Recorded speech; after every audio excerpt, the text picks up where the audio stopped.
shares of Aerostar Airlines had just plunged 40% in a matter of hours. The Wall Street trading floor was in chaos. Economic newspapers blazed red headlines across their front pages. Black CEO cancels $500 million deal. Aviation industry in shock. In a glass tower office in Chicago, Ethan Carter, 45, sat silently at a walnut desk. On his tablet screen, red numbers tumbled relentlessly while his phone rang without pause. But he did not answer.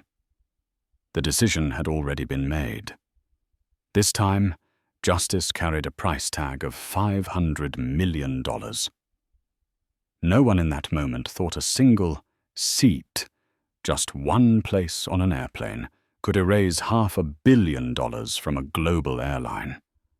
But Ethan knew, because he was the man who turned humiliation into a counter-strike.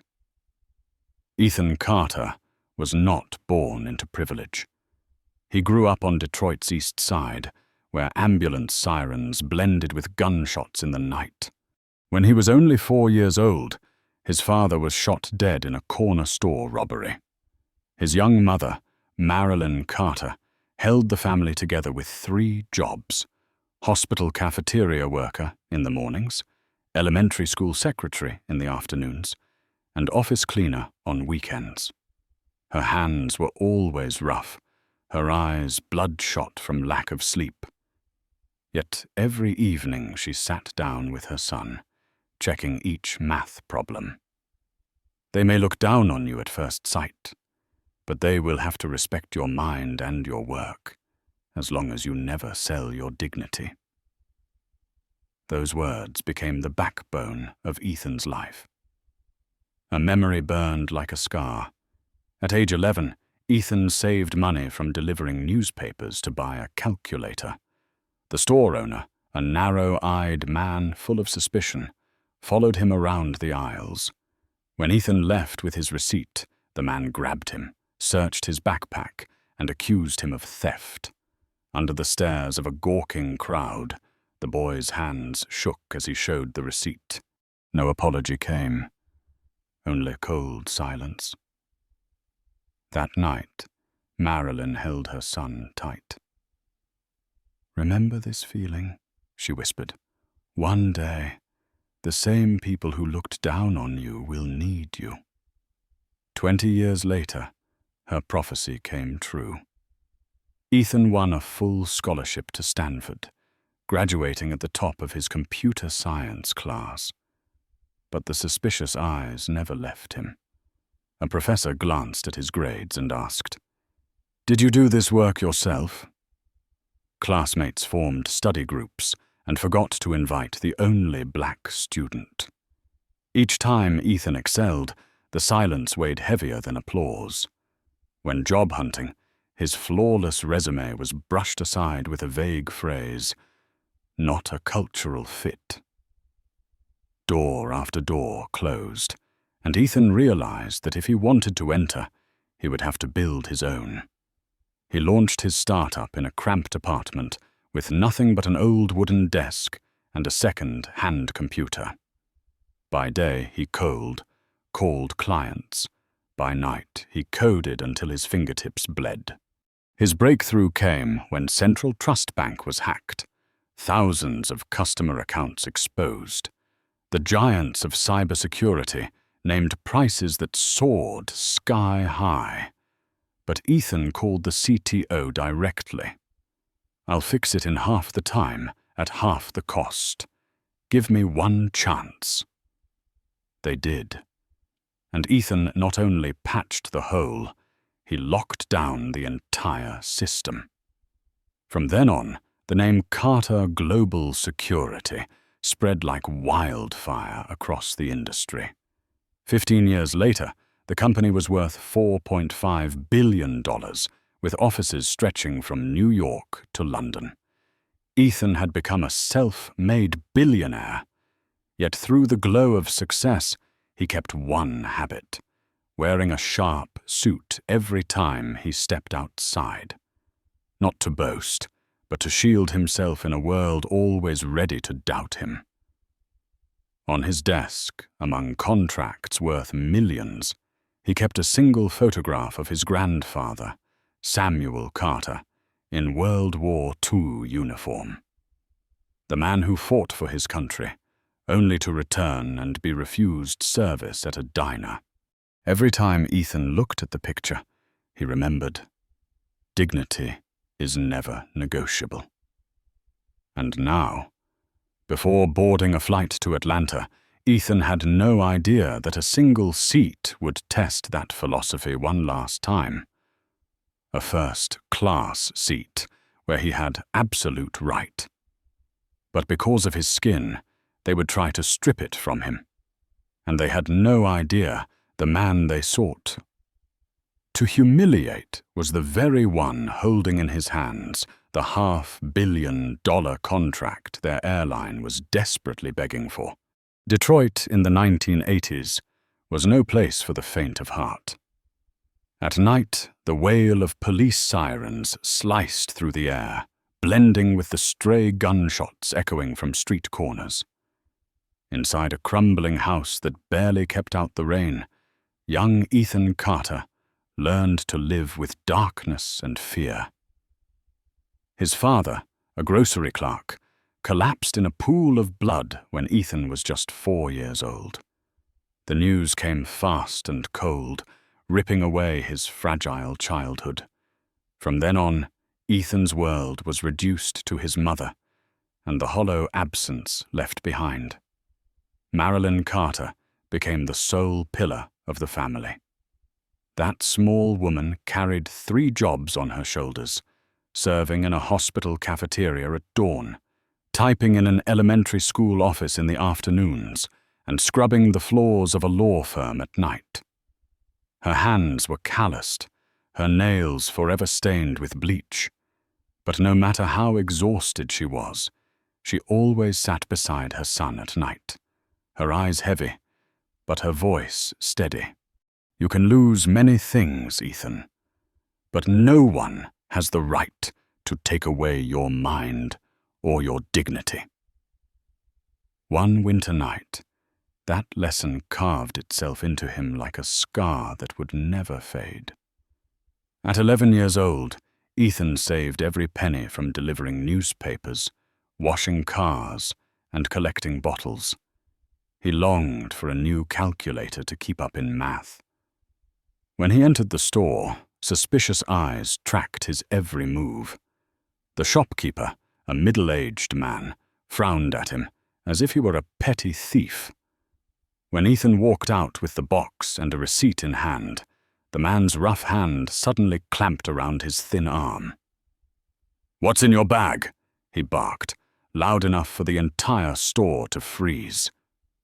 He tore through Ethan's backpack, pulling out notebooks and pencils for all to see under the curious, contemptuous stares of the crowd. Ethan's hands shook as he held out the receipt. Silence dragged on. Then the man released him without a word of apology, only cold dismissal. The boy ran home, his face streaked with tears. Marilyn gathered him into her arms, her calloused hand smoothing his tangled hair.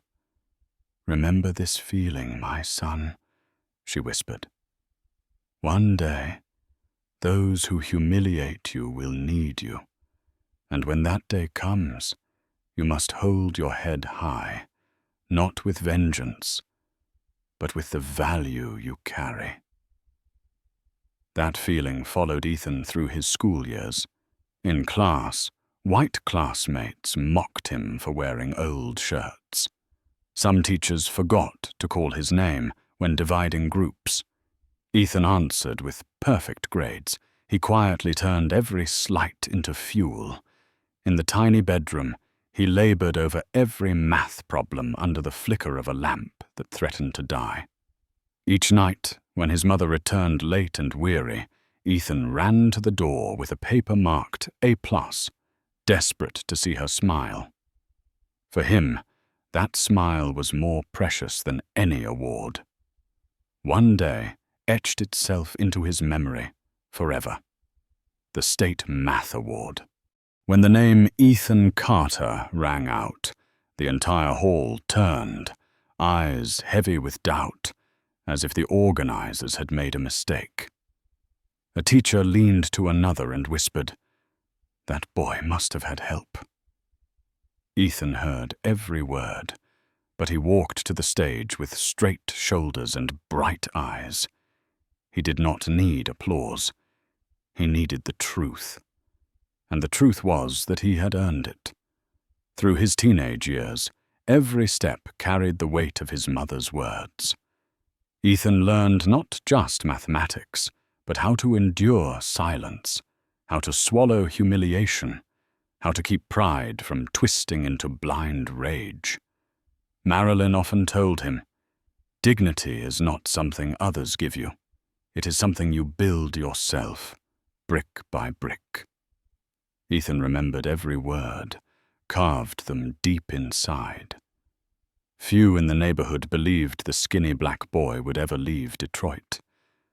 But Ethan did. A full scholarship to Stanford was like a doorway flung wide open. The day he received the letter, he gripped it so tightly the paper crumpled, tears rolling down his cheeks. Neighbors shook their heads. He'll be back. Kids like him don't last. But Ethan knew he would not return empty. Handed. In his heart, the memory of that store, the sting of humiliation, and his mother's embrace burned like a hidden flame. A flame that would one day scorch every prejudice he was destined to face. The ivory towers of Stanford gleamed in the golden morning sun. But for Ethan Carter, it was no paradise. It was an arena. The black kid from Detroit walked into lecture halls filled with faces from powerful families, pressed shirts, brand new laptops, sports cars lined up in the lots. Ethan had only a worn backpack, scuffed shoes, and eyes that burned with fire. In his very first week, a professor skimmed his exam, then looked up with a slight frown. "You're sure you did this on your own?" The class erupted in laughter. Ethan stayed silent, but in his mind he heard his mother's voice. "They may look down on you at first glance." He pressed his lips together and let the perfect 100 out of 100 speak for itself. 4 years later, Ethan graduated valedictorian in computer science. His name appeared on the honor board, but the handshakes were scarce. Study groups were organized, but somehow the only black student was left off the emails. When Ethan's projects outperformed everyone else's, there were murmurs of admiration, quickly followed by the silence of those who wished his success had never existed. Still, through sheer determination, Ethan walked out of Stanford's gates, convinced the world would have to open its doors. Reality struck cold. Ethan carried an impeccable resume, top grades, glowing recommendations, awards. He stepped into interviews at leading tech firms where the floors shone and recruiters greeted him with polished smiles. At first they nodded approvingly, impressed by his record, but after the face-to-face meetings, the answers always came back eerily alike. "We don't think you're the right cultural fit." Not the right cultural fit. 4 hollow words that cloaked prejudice. Ethan knew what they meant. Their culture had no room for someone like him. After 10, 20 rejections, Ethan stood before the mirror, staring into his own weary eyes. "If this door won't open, I'll build my own." Carter Global Security was born in a cramped Chicago apartment. A battered wooden desk, a second-hand computer, and a dream: to create smarter cybersecurity than any billion-dollar giant. By day he coded, by night he called. His voice grew hoarse after hundreds of calls that ended with the click of rejection. Friends mocked him. A madman in a dingy apartment, thinking he can beat billion-dollar corporations. But Ethan didn't quit. Then came opportunity. Central Trust Bank was hacked, tens of thousands of customer accounts exposed. The news exploded across headlines. The major security firms quoted astronomical prices. Ethan picked up the phone and called the bank's CTO directly. "Give me a chance. I'll patch your entire system in half the time, for half the cost." On the other end, a scoff. "Who are you?" "Someone you've never heard of, but the only person who believes in his solution absolutely." In desperation, they agreed, and Ethan delivered. He didn't just plug the leaks. He fortified the entire system. From that moment, the name Carter Global Security spread like wildfire. 3 years later, the tiny apartment had become an office with 15 employees. By year 5, it was 100, serving clients from banks to hospitals to retail chains. By year 15, Carter Global Security had grown into a $4.5 billion empire with 2,300 employees worldwide. But Ethan never abandoned his habits, rising early, tying his tie with his own hands, staring into the mirror. The boy once accused of theft had rewritten his story. Success made some believe he was just another cold CEO obsessed with numbers. But behind the scenes, Ethan funded scholarships, summer coding camps for underprivileged kids. No one knew because he didn't seek credit. He did it to honor a promise made long ago. No one has the right to take away your mind or your dignity. Yet life has its way of testing beliefs. Ethan didn't know that on his upcoming flight to Atlanta, a single seat would trample all of those convictions once more. And this time, he was no longer the boy humiliated in a store. He was a CEO holding a $500 million contract. And Aerostar Airlines was about to learn they had picked the wrong man to underestimate. Though he sat atop a $4.5 billion empire, Ethan Carter never lived like a king. His mansion in Chicago's Gold Coast had a pool and a sweeping view of Lake Michigan, but it was no gilded palace like those of other CEOs. He still preferred to brew his own coffee in the morning, dress in a perfectly tailored suit, and drive the same luxury sedan he had purchased nearly a decade earlier. In his garage, there were no gleaming supercars, only that single vehicle, meticulously maintained, companion to countless journeys. Ethan believed that extravagance did not define a person's worth. What defined it was how he treated others, especially those who could offer him nothing in return. His only indulgence was his collection of tailored suits. Some laughed and called it vanity, but to Ethan, they were armor. In a world quick to judge by skin color, every stitch, every tie, every polished shoe was a silent declaration. I belong here. He knew better than anyone that first impressions rarely reached the mind. They stopped at the surface. So he never allowed himself to be careless. Before every meeting, he stood long before the mirror, adjusting his tie, tightening his cufflinks, whispering to himself, "They will see a man they cannot dismiss." Yet what defined Ethan was not in his wardrobe. It was in the money he never spoke of. Every year, millions from his personal wealth flowed quietly into STEM scholarships for students of color, free coding classes in poor neighborhoods, and elementary schools without computers. He secretly covered college application fees for hundreds of students he never met. Once he even bought out a failing library just so children would still have a place to read. No headlines ever mentioned it. No ribbon-cutting ceremonies. Ethan did it because he believed that if someone had once helped him escape the shadow of Detroit, it was now his duty to be that hand for the next generation.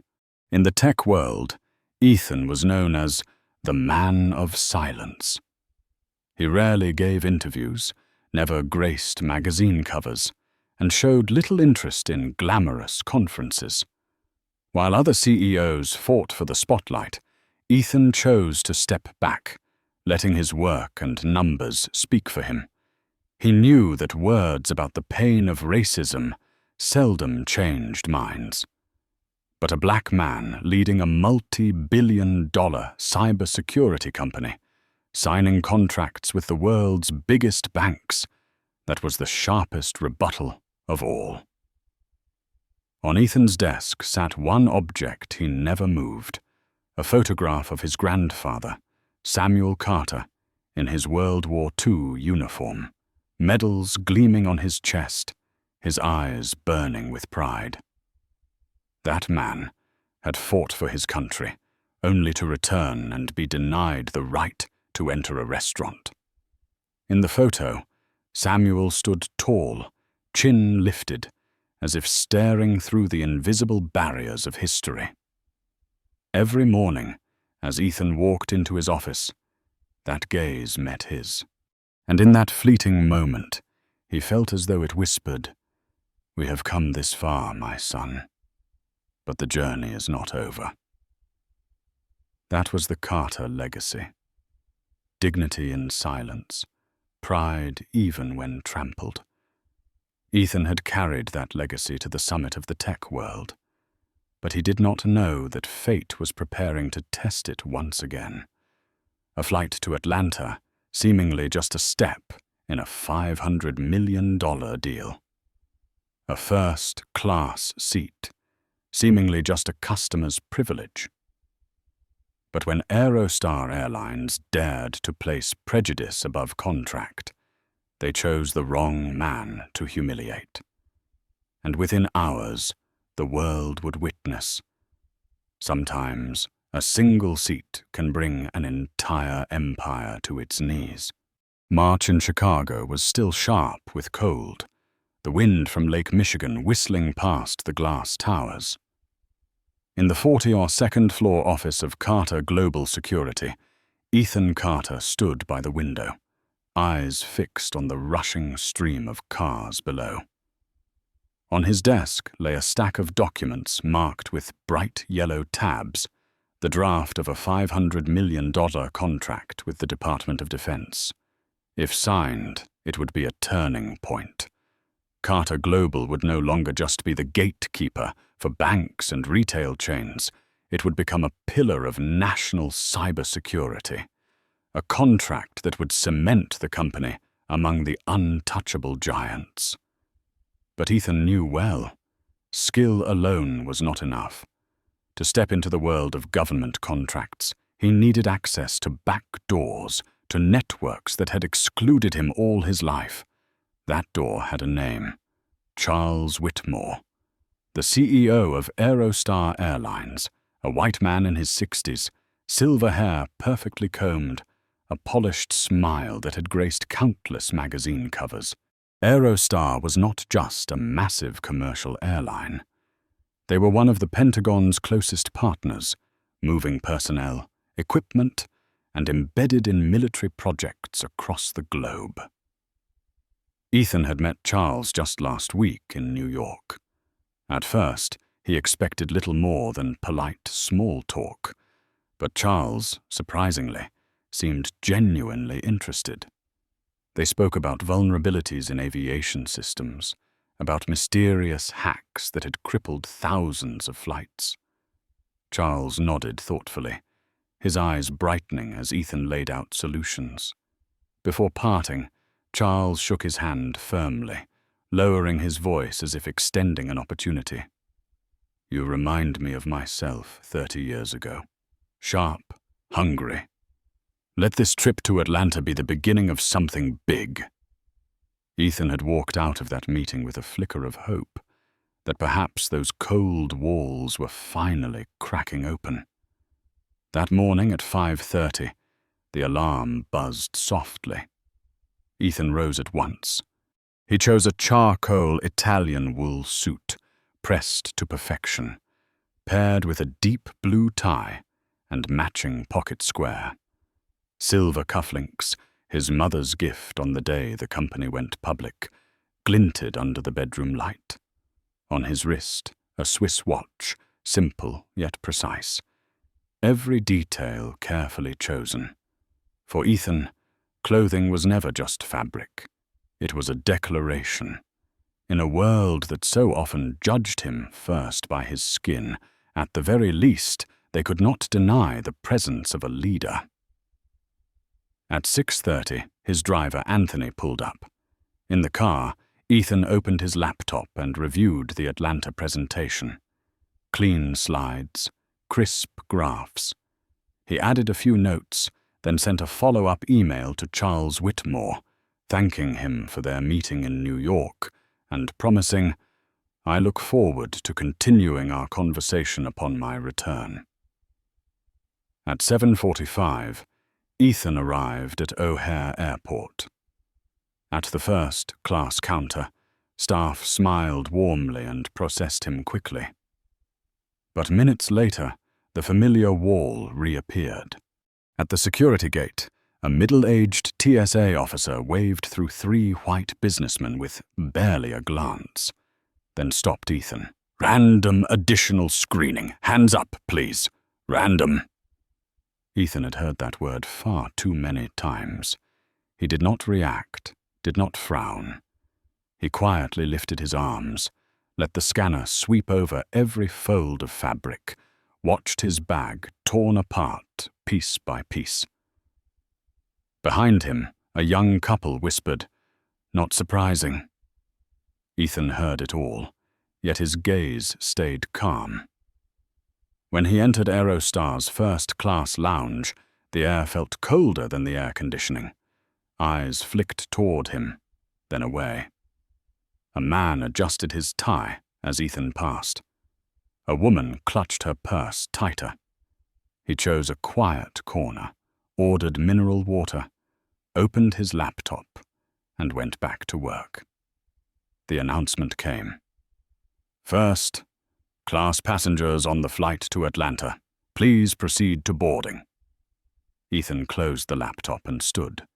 At the gate, the attendant scanned his ticket, met his eyes with a genuine smile, and whispered, Have a good flight, Mr. Carter. A rare warmth. Ethan nodded and stepped onto the jet bridge. Settling into seat 2A, he felt the leather cushion embrace him. It was the familiar seat of the airline's most loyal customers, where he planned to make use of the next few hours.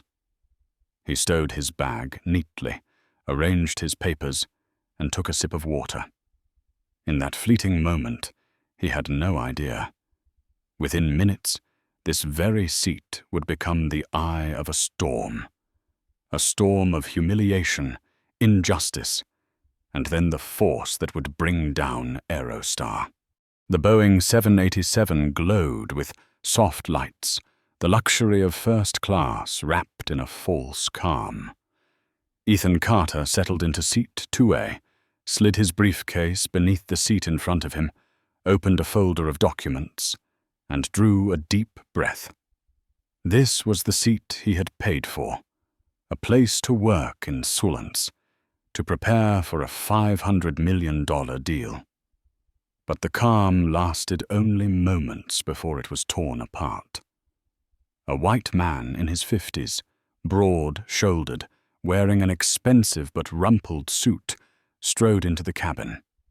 He was Richard Wallace, a wealthy real estate developer from Atlanta. a prized client of Aerostar. Richard froze the instant he saw Ethan in seat 2A, the seat he had always considered his own. His expression darkened, as if he had caught an intruder trespassing. He marched straight to flight attendant Samantha Brooks, raising his voice loud enough for every passenger in the cabin to hear. "There's been a mistake. I always sit in seat 2A on this flight. Always." Samantha forced a polite smile and checked the tickets. "I'm sorry, Mr. Wallace, but seat 2A was reserved 3 weeks ago. Your seat is 3C, just behind it." Richard glanced at Ethan, his look a mix of surprise and disdain. Then he lowered his voice, though still loud enough to carry. "I'm sure he doesn't mind. Give him an upgrade voucher for his next flight, or a few coupons. Someone like him will be satisfied with that." The words "someone like him" landed square in Ethan's chest.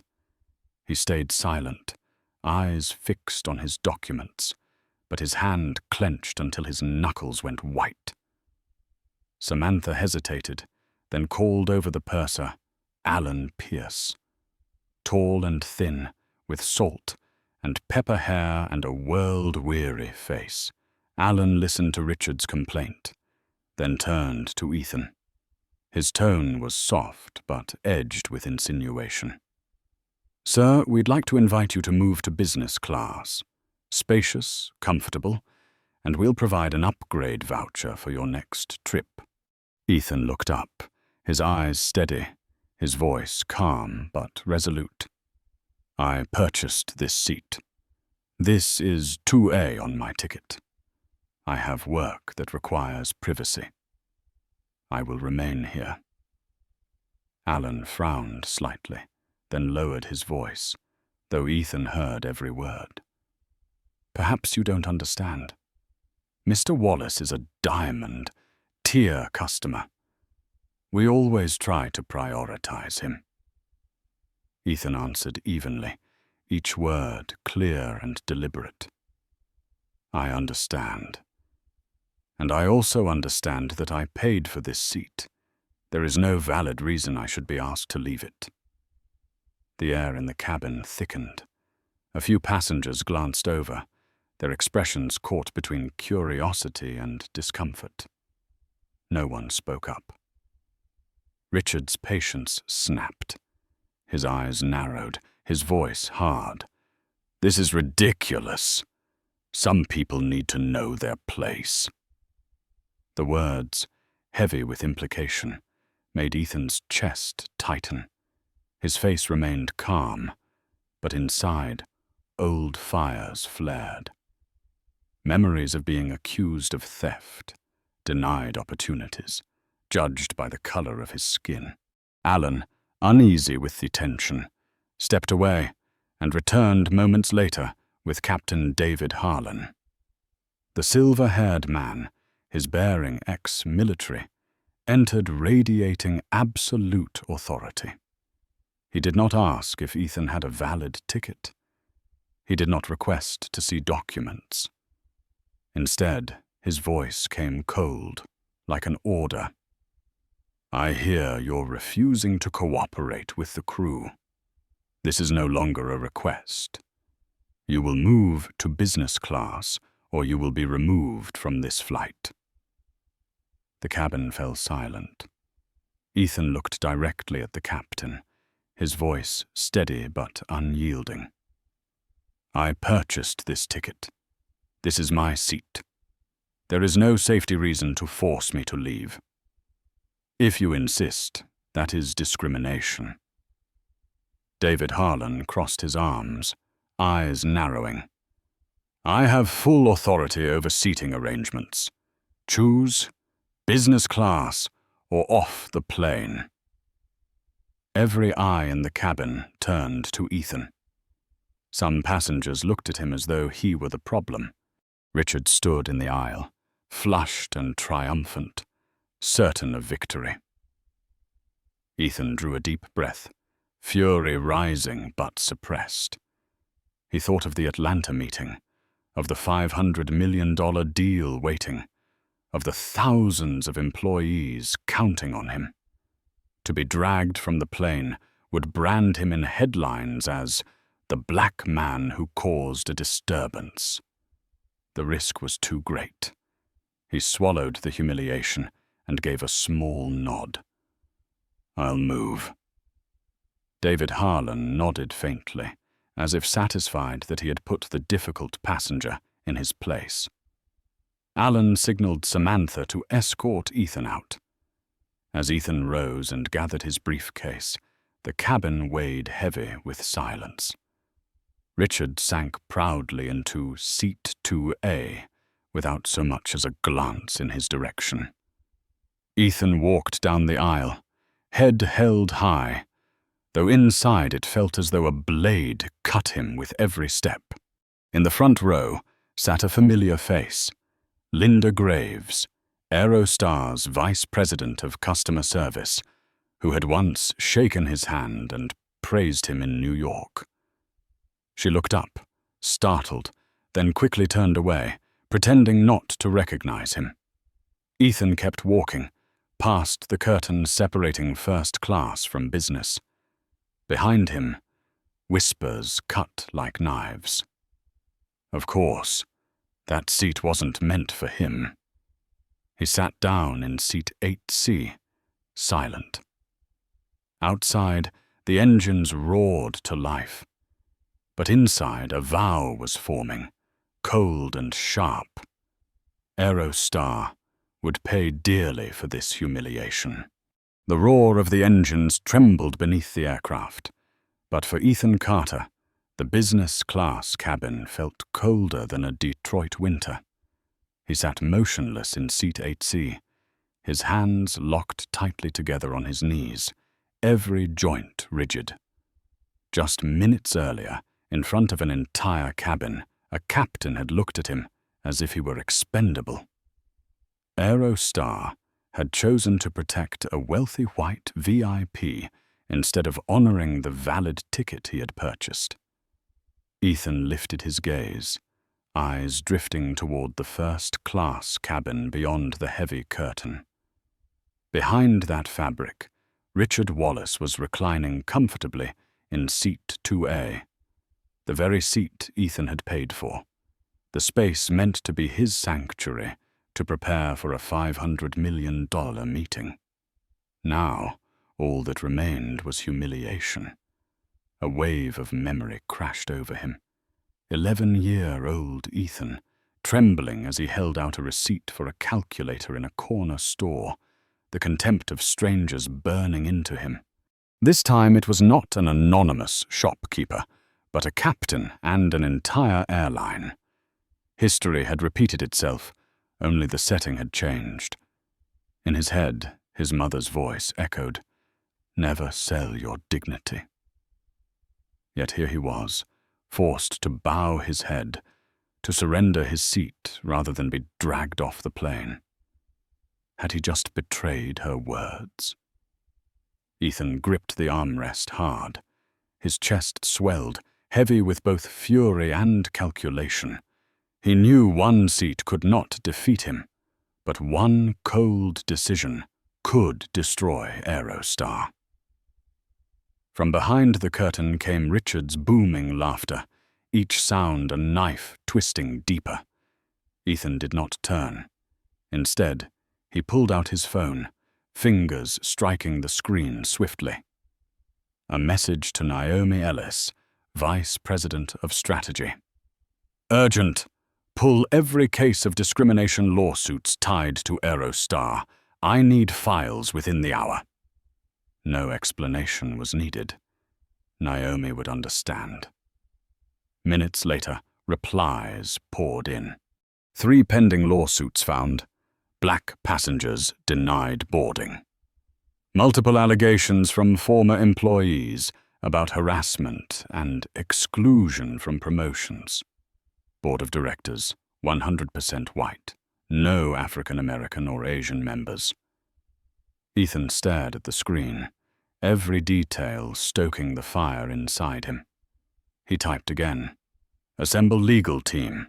Prepare all options for contract termination. I'll brief in detail after landing." A flight attendant in business class, Julia Mitchell, set down a glass of water gently on his tray. Her voice carried hesitation.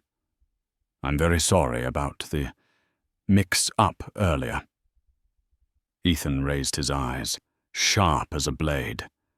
"It wasn't a mix-up. It was a decision. And that decision will cost." Julia froze, her face flushing red. She stepped back, saying nothing more. Through a gap in the curtain, Ethan caught the eyes of Linda Graves, Aerostar's Vice President of Customer Service. She was seated in the first row of first class, the very same executive who had shaken his hand and praised him just last week in New York when he presented his solutions to CEO Charles Whitmore. Then she had been warm, enthusiastic. Now she pretended not to know him, pretended he was just another passenger misassigned. Ethan gave a faint, bitter smile. Linda's silence was worse than Richard's open disdain. Silence was complicity. He sat straighter, opened his folder. But the words swam on the page, impossible to focus. In his mind, a plan was taking shape, cold and precise as a blade. They thought he was just another passenger. They had no idea he was the one holding their fate. Quietly, Ethan opened the internal email app, typed a subject line. "Emergency meeting, Atlanta tonight." Sent to the entire Carter Global leadership team. The aircraft shuddered as it began to taxi. Outside, the sky was a brilliant blue. Inside, in seat 8C, one man was quietly writing the end of an airline. Ethan whispered to himself, "A seat may have cost me my dignity for a few minutes, but it will cost them $500 million, maybe more. And this time, there will be no silence." The plane lifted off the ground, shuddered, then steadied at 30,000 feet. Outside the window, clouds stacked in majestic layers. In the business class cabin, soft golden light fell across indifferent faces. Ethan Carter sat upright, eyes fixed on his phone screen. He was no longer the passenger downgraded from his seat. He had returned to his true role, a strategist, a man ready to turn humiliation into counterattack. His phone buzzed constantly. Messages from Naomi Ellis poured in like rain. Aerostar is facing 3 lawsuits from black passengers removed from flights. HR files: only 2% of senior management are people of color, no black or Asian members on the board. CEO Whitmore once told staff, "Aerostar upholds tradition. We don't change to please social trends." Ethan narrowed his eyes. Each line was another brick in the wall of indictment. He saved everything, then typed his reply. "Prepare a comprehensive report. I'll need this data for tonight's emergency meeting in Atlanta." In the row ahead, 2 flight attendants whispered behind the curtain. There was no real reason to move him. But Whitmore is diamond elite. The captain will always side with people like him. And the other man was black. Ethan closed his eyes, hearing every word. He no longer felt pain, only coldness, because in their careless whispers they had handed him living proof of what he had always known. Aerostar had chosen its side, and it was never his. When the flight settled, flight attendant Julia Mitchell approached with a strained smile.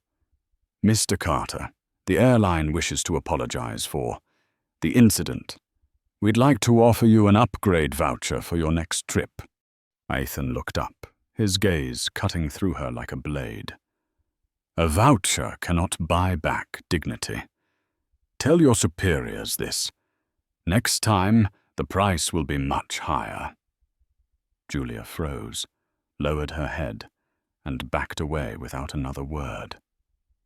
In the front row of first class, Linda Graves, Vice President of Customer Service, tilted her head slightly toward Ethan. Their eyes met for a second before she quickly looked away, burying herself in the in-flight magazine. Ethan smirked faintly. Those who witnessed but chose silence were sometimes more contemptible than those who openly insulted. He opened his laptop and began typing a memo to the entire Carter Global Leadership Team. Subject: Emergency Meeting. Atlanta, 7 p.m. Content: Assemble legal and financial teams. Prepare options for terminating the Aerostar contract. Review replacement partners. Blue Wing Airlines. Objective: ensure a final decision within 24 hours. At the bottom, he added one final line, short but heavy with weight.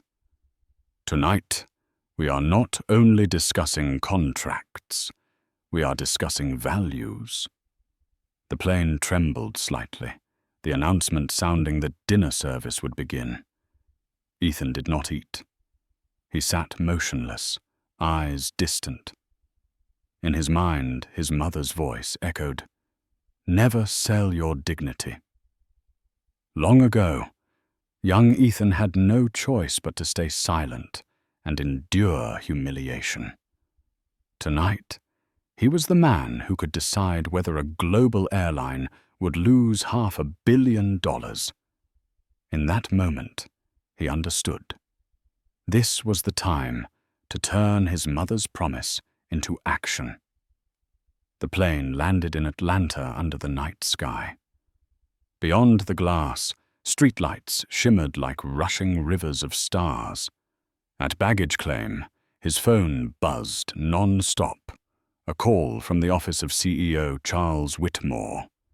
Ethan looked at the screen, then silenced it. He was not ready for hollow apologies.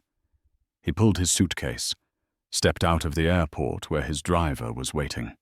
In the darkness of Atlanta, he slid into the car and opened his laptop. The emergency meeting invitation had already been sent.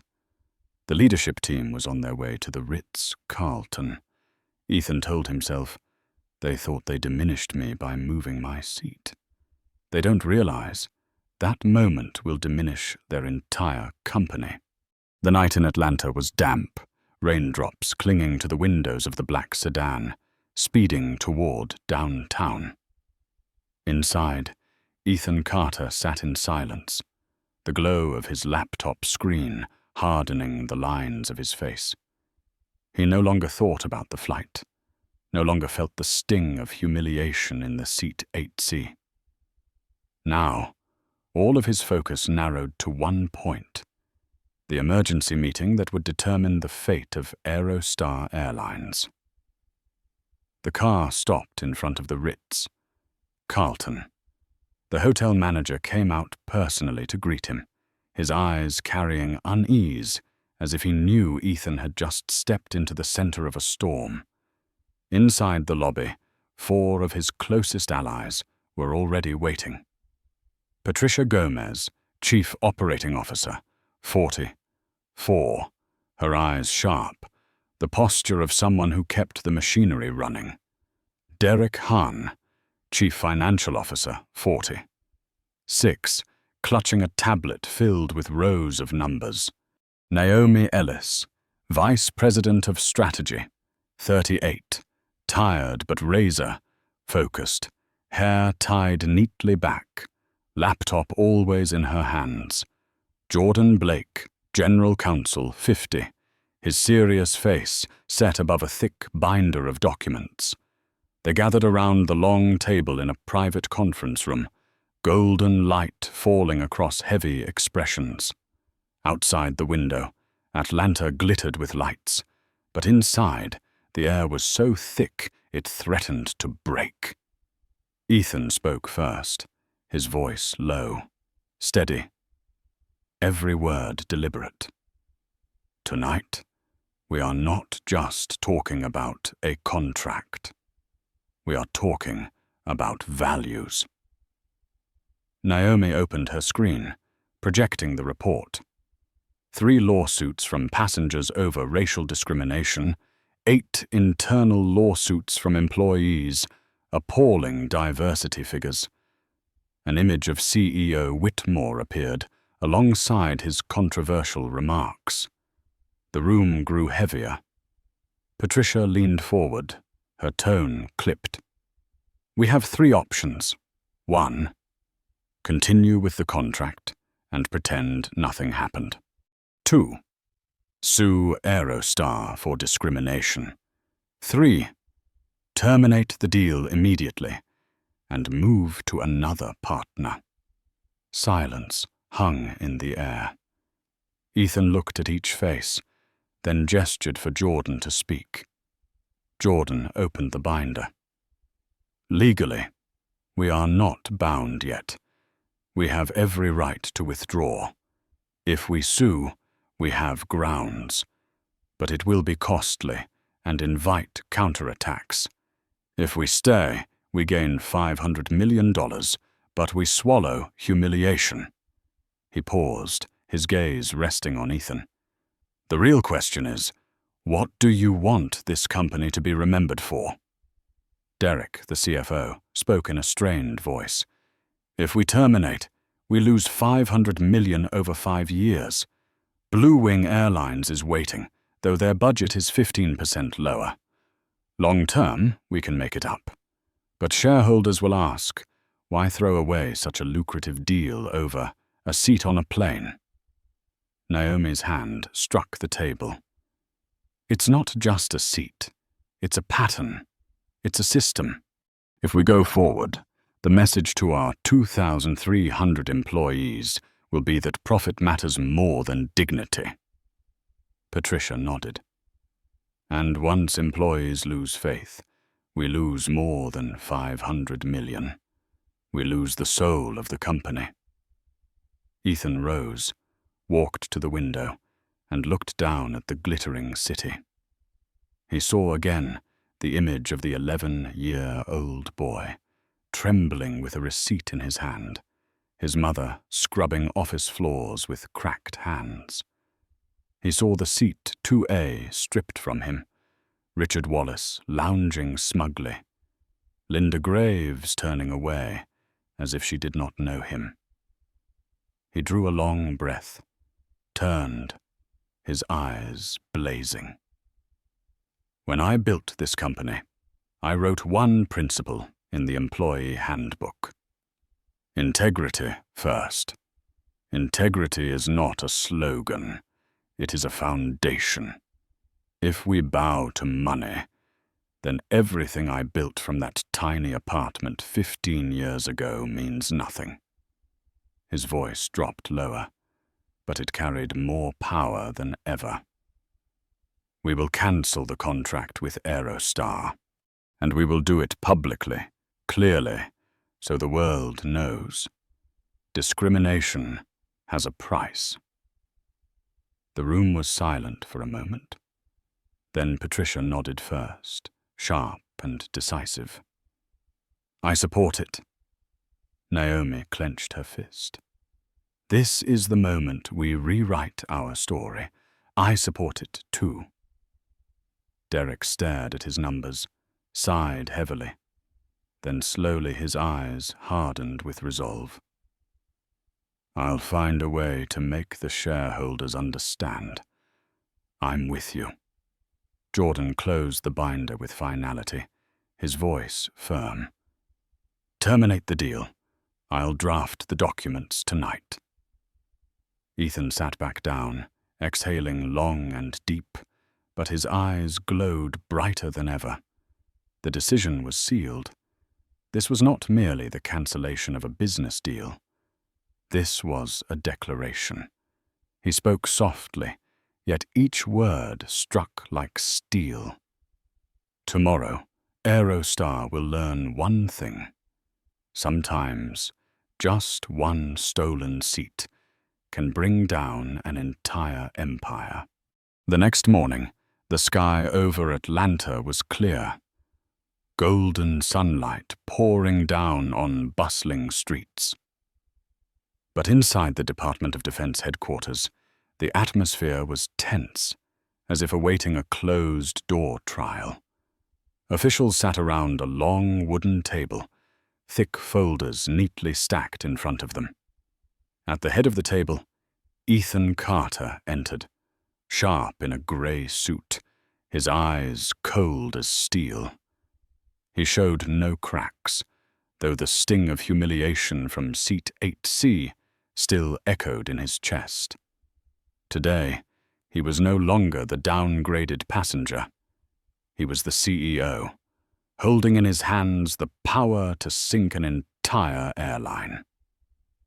On the opposite side sat Linda Graves with Aerostar's delegation. Her face paled when she saw Ethan step in. They still thought the deal was as safe as it had been a few days earlier. They had no idea that the night before, with a single decision, Carter Global had shifted the entire playing field. Chairwoman Janet Morris spoke first. "Mr. Carter, we are eager to hear Carter Global's proposal, along with your chosen transportation partner." Linda quickly interjected, forcing a tight smile.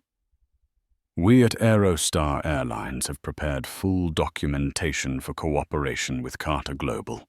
Ethan cut her off, his voice calm yet razor-sharp. "I'm sorry, Mrs. Graves. There has been an important change. Carter Global terminated all agreements with Aerostar as of last night." The room froze. Pens halted mid-stroke. Linda shot to her feet. "What? You can't." Ethan tilted his head, his eyes piercing. "I can. And I did. Instead of Aerostar, our official partner for this project is Blue Wing Airlines." At that moment, the door opened. Angela Brooks, CEO of Blue Wing, entered with commanding presence, tall, confident, dressed in a navy suit that radiated strength. She walked directly to the table and extended her hand to Janet Morris. "Blue Wing has already prepared the infrastructure and personnel. We are fully committed to ensuring absolute safety for all transport operations of this project." Linda went pale, her face ashen. An Aerostar executive beside her trembled as he pulled out his phone, staring at the screen. Aerostar stock was already plunging as rumors spread across social media. Janet Morris studied the report Ethan handed over. The numbers were clear. Blue Wing not only matched Aerostar's technical capabilities, but exceeded them in several operational metrics. Ethan closed the point with measured calm. "Blue Wing meets every requirement. More importantly, they share with Carter Global one principle: respect for human dignity." His words struck like a hammer. Linda stammered, desperate. This was just a misunderstanding in customer service." Ethan's gaze bore into her, his voice cold. "Not a misunderstanding. A deliberate decision. And the price is $500 million. Janet Morris gave a slight nod, her eyes moving from Ethan to Angela. "In that case, we will proceed with Blue Wing. As long as the legal terms are in order, I see no obstacle." Angela smiled with confidence. "Everything is ready. Blue Wing is prepared to sign immediately." Linda faltered, nearly collapsing into her seat. The Aerostar team silently gathered their documents, knowing they had just been eliminated at the negotiation table. Outside the meeting room, the hallway erupted with media frenzy. The news spread like wildfire. Carter Global cancels contract with Aerostar, partners with Blue Wing on $500 million deal. Financial outlets exploded. The hashtag #AerostarShame shot to the top of Twitter. Cisco Saúl kept a calm, steady smile. But deep within, he knew this was more than a business victory. This was an answer to every time he had been diminished, to the 11-year-old boy trembling with a receipt in a corner store, to the man stripped of seat 2A. He had just proven. A seat may take a man's dignity for a moment, but it can also force an empire to pay with $500 million and the collapse of its reputation. The next day, the Wall Street Journal ran a bold headline. Carter Global cancels $500 million deal. Aerostar plunges 20% in a single day. The financial markets erupted like a bomb had gone off on Wall Street. Images of Aerostar CEO Charles Whitmore slipping quietly out of headquarters, avoiding reporters, became the symbol of decline. In just 24 hours, billions of dollars in market value had evaporated. In investment group chats, the phrase #AerostarShame spread like wildfire. A passenger's video showing Ethan Carter being forced out of seat 2A was shared over 1 million times. Public outrage soared. What had seemed like a small act, forcing a black passenger out of a seat he paid for, had now become a global moral test. Inside Aerostar, chaos reigned. The board of directors held emergency meetings through the night. Senior executives shouted about a crisis of trust, about shareholders in revolt. Evidence of ongoing discrimination lawsuits surfaced. The press dug deeper, and rival Blue Wing gained momentum without lifting a finger. Just 3 days later, shocking news broke. Charles Whitmore resigned as CEO, Linda Graves was suspended, and the board promised a comprehensive review of company culture. But to the market, these words were meaningless. Aerostar's stock continued to slide, losing nearly 40% of its value in a month. Meanwhile, Blue Wing Airlines soared like a rising star. News programs showed footage of CEO Angela Brooks shaking hands with Ethan after the Defense Department meeting, alongside the announcement of the $500 million alliance. Newspapers called it a historic power shift in the airline industry. Ethan remained silent before the media, issuing only one statement. This is not about money. This is about values. The short sentence became a viral quote, printed on magazine covers and shared endlessly across social media. The domino effect rippled across the entire industry. Other airlines scrambled to hold press conferences announcing diversity initiatives and anti-discrimination policies. They feared becoming the next Aerostar. The U.S. Department of Transportation released a statement. New regulations on passenger rights and mandatory anti-bias training for flight crews would be considered. Social activists smiled. They had been calling for this change for years, mostly ignored. Now, with one decision, Ethan Carter had forced an entire industry to move.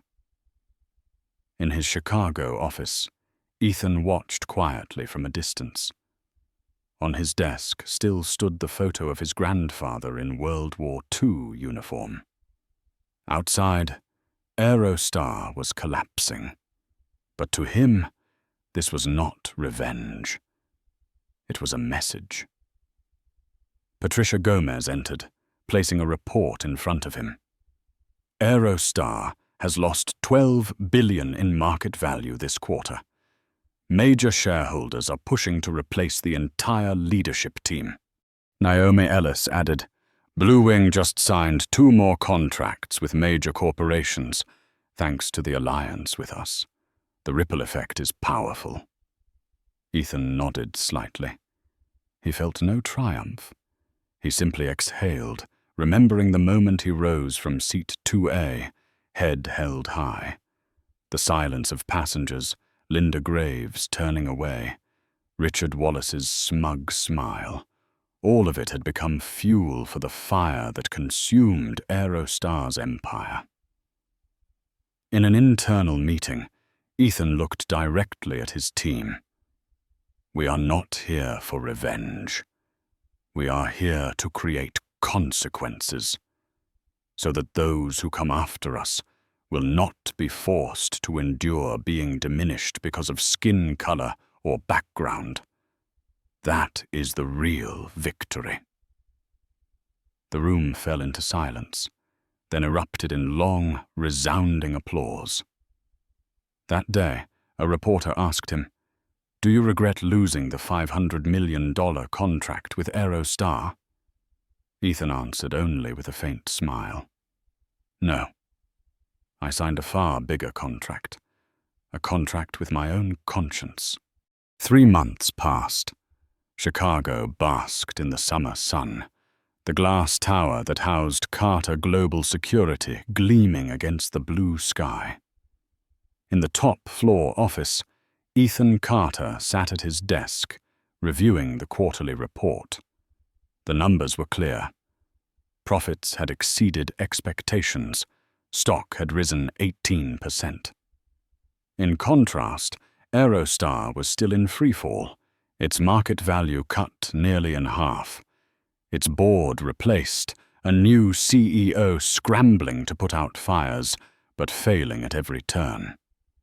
On his desk, the photograph of his grandfather, Samuel Carter, in his World War II uniform, remained in place, beside a fresh folder.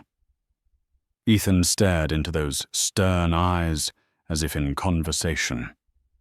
Grandfather, we've come this far, and this time, no one can turn away. Since the video of Ethan being forced out of seat 2A had gone viral, America had been shaken. It struck a collective nerve. How many had been treated as though they didn't belong in the seat they had paid for? The story was no longer just about Ethan or Aerostar. It had become a symbol. The hashtag #AerostarShame dominated for weeks. But then another hashtag emerged. #CarterStandard. People used it to describe a new expectation, that companies must be held accountable for protecting human dignity. Other airlines quickly changed their policies, adding mandatory anti-bias training, committing to transparency on diversity, and hiring more leaders of color and women.